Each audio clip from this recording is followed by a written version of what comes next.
এর আগে সব নববর্ষ স্কুল কলেজের প্রোগ্রামই কেটেছে, মা বাবার সাথে কেটেছে। এইটাই বিয়ের পর প্রথম নববর্ষ, তো এইটা একটু স্পেশাল, একটু বিশেষ। আশা করি সামনের পুরো দিনটাই ভালো কাটবে।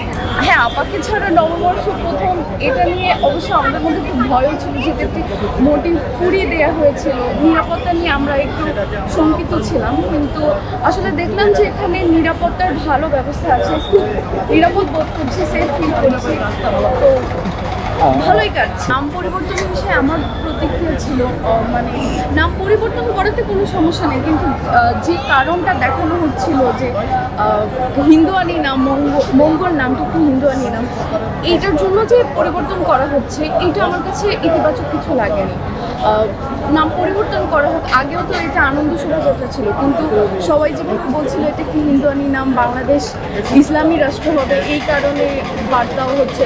এই জিনিসটা আমার কাছে ভালো লাগেনি। আমরা স্বপ্ন দেখছি কি জাতি ধর্ম বিশেষে ইনক্লুসিভ বাংলাদেশ গঠনের, তো সেক্ষেত্রে এটা আমার কাছে একটু নেগেটিভ লেগেছে। আসলে দুটোর পার্থক্য, স্কুল কলেজ জীবনের আনন্দ, ওই প্রোগ্রাম তো আর কখনো ফেরত পাবো না। আর এখন একটু অন্যরকমভাবে উদযাপন করছি, এখন হাজব্যান্ডের সাথে উদযাপন করছি, এটা আলাদা। আশা করি পুরো দিনটা ভালো কাটবে, সামনে আরও বছরটাও ভালো কাটবে। শুভ নববর্ষ।